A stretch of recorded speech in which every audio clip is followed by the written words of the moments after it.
थोड़ा ब्रह्म मुहूर्त में उठना चाहिए। देखो, यदि जीवन को सार्थक करना है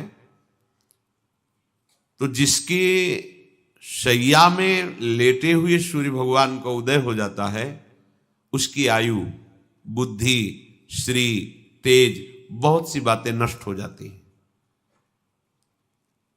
अगर आपको जीवन में चाहे लौकिक उन्नति प्राप्त करनी हो या पारलौकिक, प्रातःकालीन कम से कम सूर्य उदय होने के 2 घड़ी पहले, 24 दूनी 48 मिनट, अभी सूर्य उदय होने में 48 मिनट हैं, आपने सैया छोड़ दिया, बस इसके आगे नहीं। सूर्य उदय होने के 48 मिनट पहले आप सैया से हट जाएं। अगर आप रात्रि में जगे हैं तो सूर्य उदय होने के 48 मिनट बाद फिर आप सो जाएं। लेकिन वो जो बीच का समय, प्रातःकालीन संध्या भुवन भास्कर भगवान पधार रहे हैं, वो आप सो रहे हो, तो आपकी आयु, आपका वैभव, आपकी बुद्धि, ये सब नष्ट होने लगती है, पता नहीं चलता लोगों। देखो कहाँ तेजवान चेहरे दिखाई दे रहे हैं, खूब तो सब खा पी रहे हो, खाने पीने क्या तेज एक अलग होता है, भागवतिक तेज अलग होता है। ब्रह्म मुहूर्त में उठे, प्रभु का स्मरण किया, जो 2-4 नाम ही सही, अपने बड़े बुजुर्गों को, गुरुजनों को भावना से प्रणाम किया, और पहली बात शरीर स्वस्थ रखने के लिए गर्म जल किया, हल्का, आधा लीटर से 1 लीटर तक जल पिया, भगवत भाव अर्पित करके वज्रासन में बैठकर। आप लोग दिनचर्या को नहीं करते हैं तो आप ब्रह्मचर्य को पचा नहीं सकते। ध्यान रखना, ब्रह्मचर्य कोई छोटी मोटी शक्ति नहीं है, उसको पचाने के लिए आपकी दिनचर्या दिव्य होनी चाहिए। फिर इसके बाद आप 5 मिनट 10 मिनट टहलिए, फिर सो जाइए। फिर जो शौचाचार की पवित्रता बताई गई उसके अनुसार आप स्नान आदि करके, पवित्र वस्त्र धारण करके, जैसे कोई महान व्यक्ति आ रहा है तो हम उसके आदर के लिए खड़े हो जाते हैं, ऐसे भुवन भास्कर पधार है, हाथ जोड़कर प्रणाम किया, अर्घदान किया, गुरु मंत्र जपा आदि आदि। अब पड़े हो आप कि हम तो 2-3 बजे तक जगे हैं, ऐसा अगर आप भजन में जगे हैं तो भी सूर्य उदय के समय आप उठ जाइए। आपके गुरु आवे तो क्या आप सोते रहेंगे क्या? तो ये जगत गुरु हैं भुवन भास्कर, परम ज्ञान स्वरूप हैं, गायत्री छंद रूपी घोड़े हैं इनके रथ के, स्वयं भगवान अरुण देव सारथी हैं, और भगवान पीछे वर्णन किए, मैं ही सूर्य रूप से जगत को प्रकाशित करता हूं और ताप के द्वारा जल को सोख कर मैं ही वर्षा कराता हूं। भगवान का आदर करना। जो सूर्योदय तक सोते हैं उनकी बुद्धि में भागवतिक बातें, अध्यात्म बातें आ जाए, मेरी समझ में नहीं आता। अगर आप थोड़ा भी शरीर स्वस्थ रखना चाहते हैं तो जैसे नियम से भजन वैसे व्यायाम आवश्यक है। सबसे प्रार्थना है, ये दवाइयों के बल पर जीना बंद करो। शरीर में जितनी आवश्यकता जल की है, अगर उतना नहीं जाएगा तो आपकी एसिड बनेगी, फुंसियां निकलेंगी, कब्ज बनेगा, कई परेशानी। हम साधुकों को कहते हैं, कभी कभी जैसे पूछते हैं कितना जल पिया, वो अभी तो पिया नहीं। अच्छा, ये शरीर है, ये एक गाड़ी है, कोई सच्चिदानंद नहीं है। उचित आहार, उचित जल, व्यायाम के लिए कुछ समय नहीं। और भी 10 दिन बीमार पड़ोगे फिर देखो, आप कहते हैं समय नहीं है, हमने अपने बीमार स्थिति की दिनचर्या को बताया। शीत धाम की 2 बजे उठना, जो आपको बोल रहे हैं ऐसे ही दिनचर्या करते, और 45 मिनट व्यायाम। इसके बाद तुरंत प्रणाम करके वृंदावन की परिक्रमा, फिर आके श्री जी की मंगला, फिर आके 9 बजे तक गुरुदेव भगवान की सेवा में, फिर वहां से आके श्री जी का श्रृंगार, फिर भिक्षावृत्ति आदि 12-1-2 बजे तक। कोई चाय, कोई पानी, कोई ऐसा कुछ नहीं कि बाल भोग, कुछ नहीं था ही नहीं। जिंदगी में 100 ग्राम दूध नहीं खरीदा कि भाई हमारा दूध बन, कभी नहीं ऐसा। पर कभी ऐसा महसूस नहीं हुआ कि मैं बहुत कमजोर हूं। ब्रह्मचर्य को पचाने के लिए बहुत शरीर को क्रियाशील होने की आवश्यकता है। या तो प्राणायामों के द्वारा, आसनों के द्वारा वो अब ना आसन है, न प्राणायाम है, न व्यायाम है, और फिर क्या, कैसे भावना आपकी भगवत भावना बनेगी? तो एक प्रमाद स्थिति, एक छिन्न भिन्न खिन्न स्वभाव, नहीं बात बनेगी। अध्यात्म का साधक जो होता है, नवीन खिला हुआ कमल जैसा, मुख प्रसन्न तन तेज विराजा, कहने से रामचंद्र कर का, कोई असाध्य रोग, कोई बहुत पीड़ा, वो बात अलग है। नहीं तो ऐसा वो जैसे कमल खिला होता है ऐसे खिला रहता है। क्यों? हर समय चिंतन सही, आचरण सही, सब कुछ सही। जो भगवत भावना विहीन जीवन है वो मुर्दा जीवन है। जिन हरि भगति हृदय नहीं आनी, जीवित सब समानते प्राणी। वो जान नहीं रहे, मुर्दे जैसा जीवन है। क्या जीवन का महत्व? वही गंदे भोगों को भोगना, उसी का चिंतन करना, और भोग भोगने वाले शरीर को स्वस्थ रखने के लिए विषय सामग्री इकट्ठी करना, इसके बाद मर जाना। बोलो इसके अलावा और क्या है? ये बनाया, वो बनाया, वो बनाया, जरा सा हिला, पूरा का प्रांत नष्ट हो गया। क्या है इसमें? शाश्वत क्या है? हमें तसल्ली होती है, हमने एक मकान बना लिया, तसल्ली होती, 4 लड़के हो गए और काल का तमाचा लगा, पूरा का पूरा सब। क्या तसल्ली? हृदय को तसल्ली तब दो जब नाम चल रहा है, राधा राधा राधा राधा। दिनचर्या ही नहीं बन पा रही है आज के नए समाज की, दिनचर्या ही नहीं बन पा रही, भगवत भावना ही नहीं है। देखो, अगर परिवार में रह करके आप भगवत भावना नहीं करते तो सब परिवार में रहकर आसक्त हैं और सब दुर्गति को प्राप्त होते हैं। जब तक भगवत भावना नहीं है तब तक सब अविधि पूर्वक है। मान लीजिए सब अविधि, विधि भगवत भावना है। कुछ भी, किसी से भी, कोई भी, बस भगवत भाव, वही आनंद का अनुभव हो जाएगा। अतः उनके द्वारा किया गया देवताओं का पूजन मूल में मैं ही हूं, मेरा ही है, पर वो अविधि पूर्वक है। अविधि पूर्वक का तात्पर्य है कि वो ये नहीं जानते कि इस रूप में सर्व सामर्थ्यशाली भगवान ही विराजमान है। कभी कभी मंत्रों का ज्ञान नहीं होता, पूजन की सामग्री शुद्ध नहीं होती, भाव शुद्ध नहीं होता, इसलिए उनका पूजा सेवा आगे चल करके फल प्रदान नहीं कर पाता। प्रभु कह रहे हैं, मेरे में रिझाने के लिए किसी पूजा सामग्री की या किसी धन संपत्ति की आवश्यकता नहीं। पिता को बस इतना ही चाहिए कि वो अपनापन करके दौड़ के उनकी गोद में बैठ जाए, बस अपनापन प्रभु को चाहिए। माया के भूल भुलैया से वापस लौटिए और एक बात केवल बैठ जाए अगर हृदय में कि मेरे प्रभु, अब मैं थक गया हूं, यहां कोई मुझे सहारा देने वाला नहीं, अपना नहीं, नाथ मुझे अपना बना लो। ये बहुत बड़ी बात है हृदय की। किसी के बहुत भाग्यशाली होगा, उसके हृदय में बात आएगी। प्रभु उसकी रुचि का विषय बन जाते हैं। प्रभु जहां वो ऐसा भावना करता है और उसकी रुचि हो जाती है प्रभु में। जैसे हमारी विषयों में रुचि, ऐसे प्रभु में रुचि हो जाती है। अब वो जो भी करता है सब पूजा हो जाती है। ये राह से जल्दी सबको समझ में नहीं आता। ध्यान दीजिए, भगवत भावना विहीन आप जो भी कर रहे हैं वो सब अविधि पूर्वक है, भगवान कह रहे हैं। अगर भगवत भावना युक्त है तो जो भी कर रहे हैं सब विधि पूर्वक।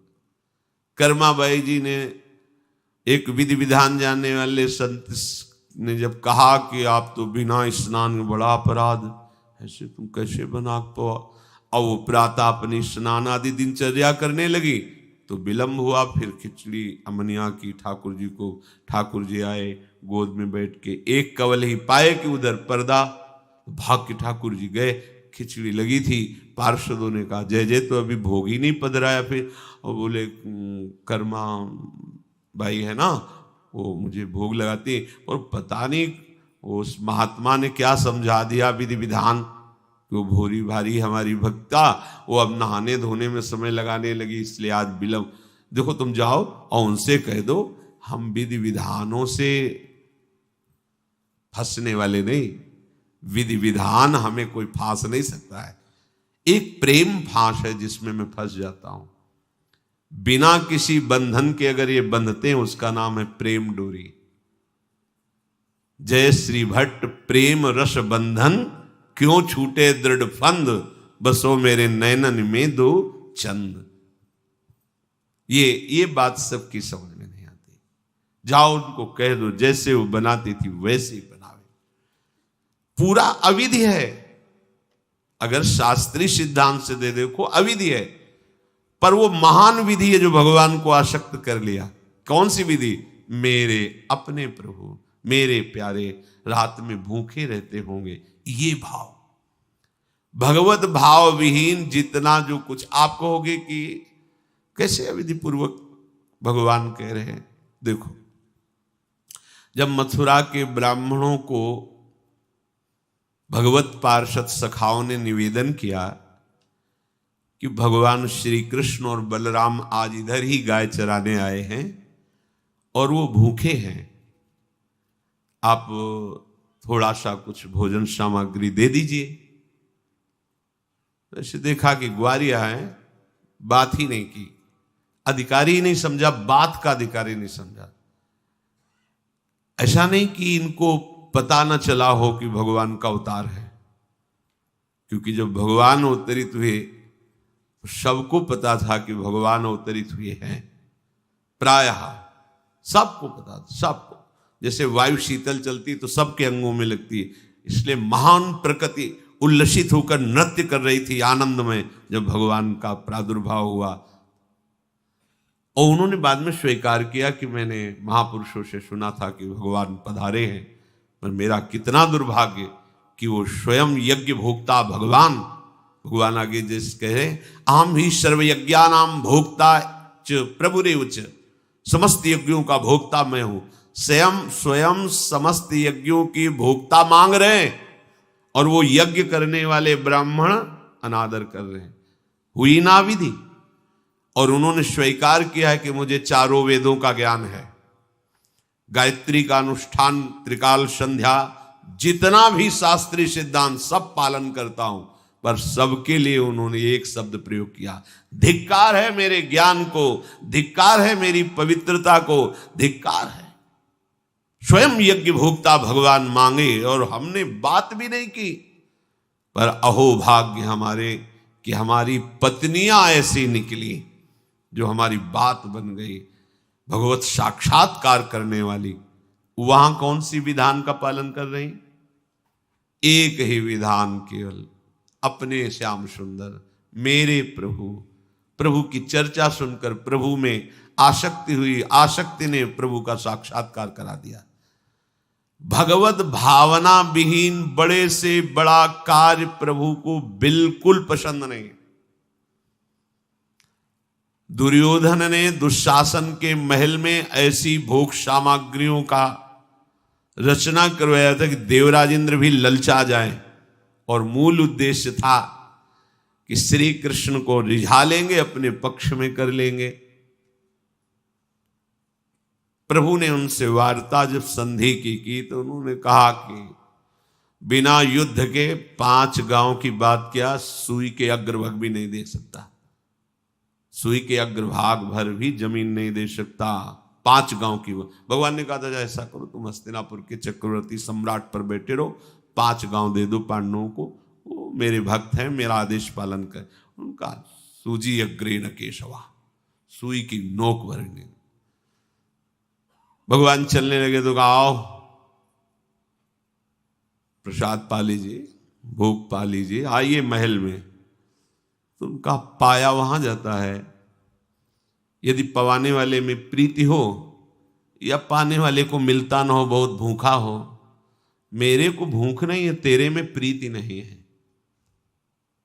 चल दिए भगवान उधर गए भी नहीं, और गए कहा भगवत भाव भावित विदुर जी के घर, वहां मांग करके छिलके पाए। देखो, छिलके पवाना विधि है, अविधि है। अभी सेवा अपराध में सुन रहे थे ना, हाँ, अच्छा से अच्छा पदार्थ प्रभु को पवाना, और वो अच्छा पदार्थ तो फेंक रही है, और छिलका पवारे अविधि है, पूरी अविधि है, लेकिन यही सही विधि है, क्योंकि वो है ही नहीं भाव में इतनी ऊंचाई पर डूबी उन्हें कोई, जैसी विदुरानी जी वैसे ही लालजू महाराज पा रहे, उनको भी शुद्ध नहीं, और कह रहे वाह बहुत सुंदर बहुत स्वादिष्ट। वो भाव पवा रही तो वो भी भाव का स्वाद ले रहे। अपने उपास्य देव में प्रियता हो जाना ये सारी विधि है। इसीलिए अपने वृंदावन उपासी जन जो है, वृंदावन रसोपास्य, यहां मंत्रों के आदेश से सेवा पदार्थ समर्पित नहीं किया जाता। अमुक मंत्र पढ़ो फिर वो सेवा नहीं, यहाँ तो राधा राधा राधा। और जब जैसा भाव आया, या ऐसा नहीं कि ये ऐसे ऐसे ऐसे न, जब भाव आया अपने भाव में, भावोत्सवेन भजताम रसकाम धेनु, भाव ये थोड़ा भक्ति का फलस्वरूप भाव होता है। जो प्रभु से विलग भाव करके उपासना की जाती है वो अविधि पूर्वक हो जाती है, और जो भगवत भाव करके की जाती है वो सब विधि मानी जाती है। जिसमें हमारे प्रभु को सुख मिले, ऐसी भावना करके जो भी किया जाए उससे भगवत प्राप्ति निश्चित है। क्योंकि श्री भगवान कह रहे हैं अहम ही सर्वयज्ञानां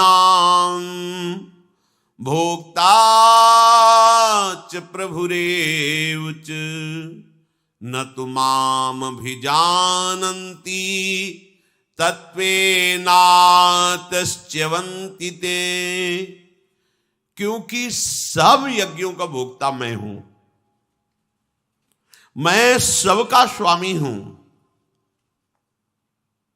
परंतु ये जो मेरे से विमुख है ये ऐसा नहीं जानते हैं, ये मुझे तत्व को नहीं जानते, इसलिए ये अन्य भावना किया करते हैं।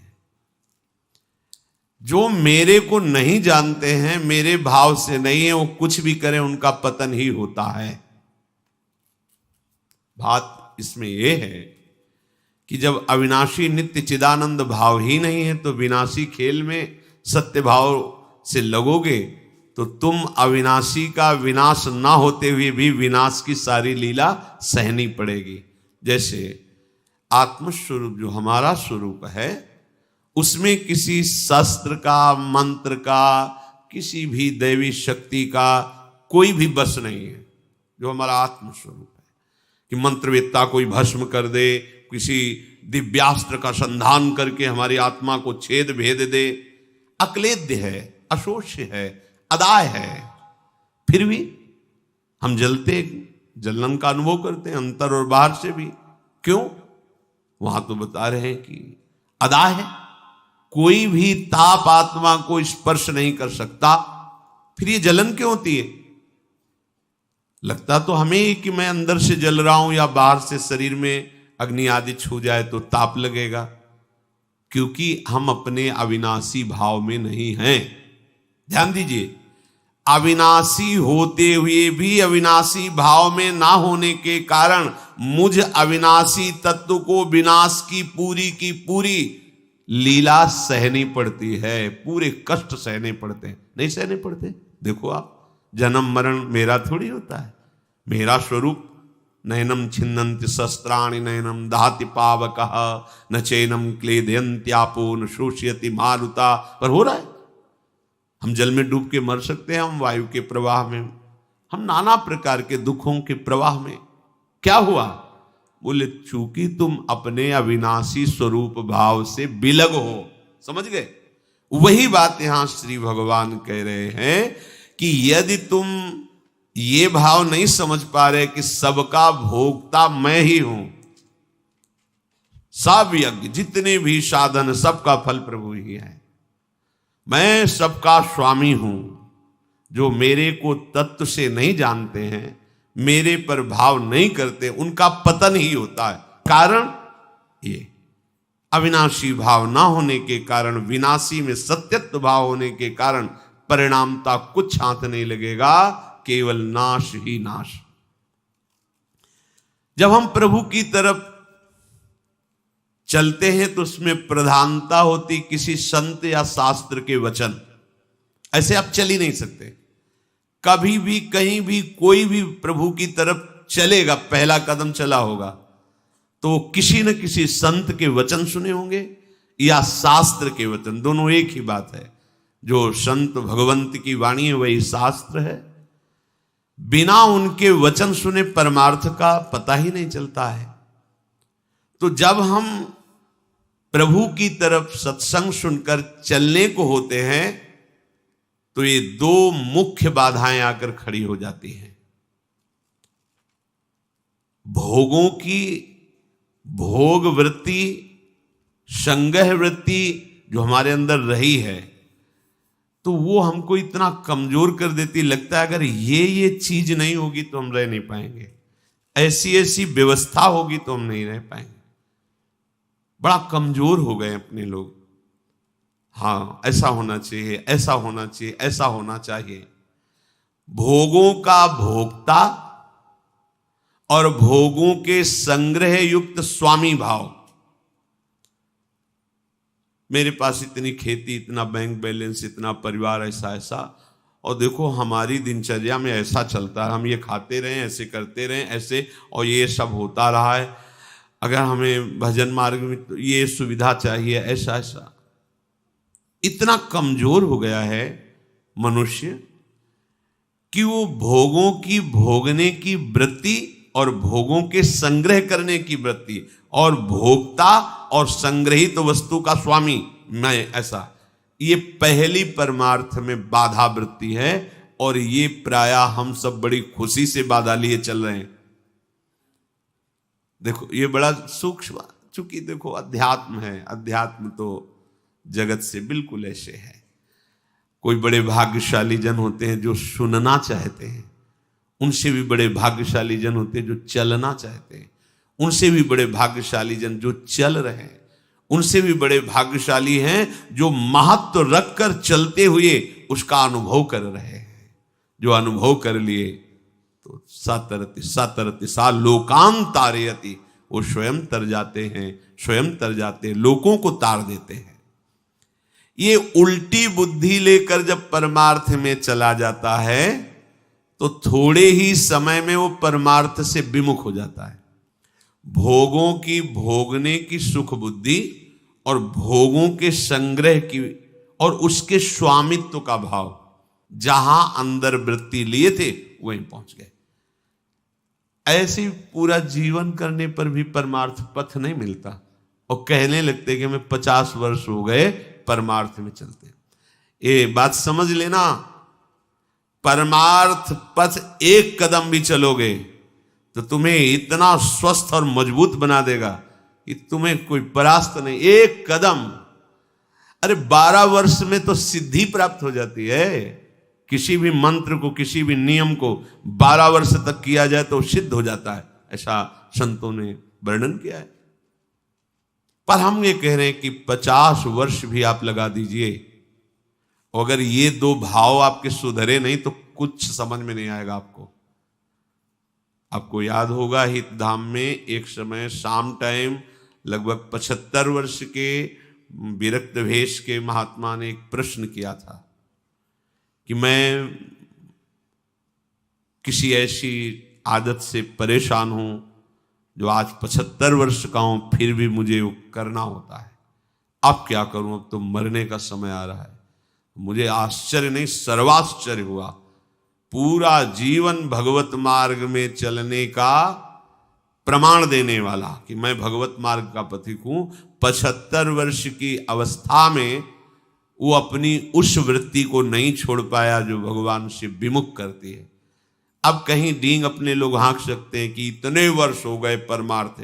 शरीर का समय व्यतीत करना कोई परमार्थ का मार्ग तय कर लेना नहीं है। विवेक के द्वारा भोगों का त्याग करके निरंतर परमात्म चिंतन, ये परमार्थ का मार्ग है। आप चल के इस पे देखो कैसा अनुभव। लोग समय व्यतीत करते हैं भोग चिंतन, भोग स्वामित्व में, और वर्णन कर देते हैं कि इतने वर्ष हो गए हमको परमार्थ में चलते हुए। दंभ कभी सत्य वस्तु का अनुभव नहीं कराता। नाटक कभी सच्चिदानंद रस का अनुभव नहीं कराता।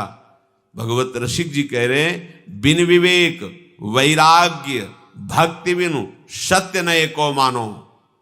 बिना विवेक और वैराग्य और प्रेम भक्ति के उसकी एक भी बात सत्य नहीं मानना है, कोई भी हो, कितनी भी अवस्था का हो। ऐसा जरूरी नहीं कि कोई कितनी भी अवस्था का वयोवृद्ध या कोई, उसकी बात हमें माननी ही है, सुननी है, ऐसा नहीं। भगवान सुखदेव जी 16 वर्ष की अवस्था के हैं।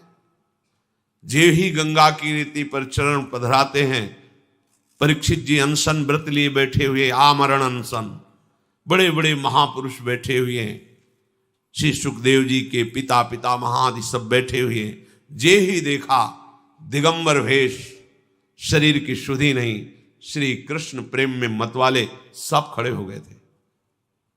सब 16 वर्ष की अवस्था के सुखदेव जी और 10-10 हजार वर्ष जिनकी केवल तपस्या साधनाएं, वो सब महापुरुष खड़े हो गए।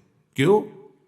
क्योंकि जन्म से ही भगवत अनुराग में दृढ़ महापुरुष, जन्म से ही माया रहित पुरुष, अंदर से ही वैराग्य युक्त।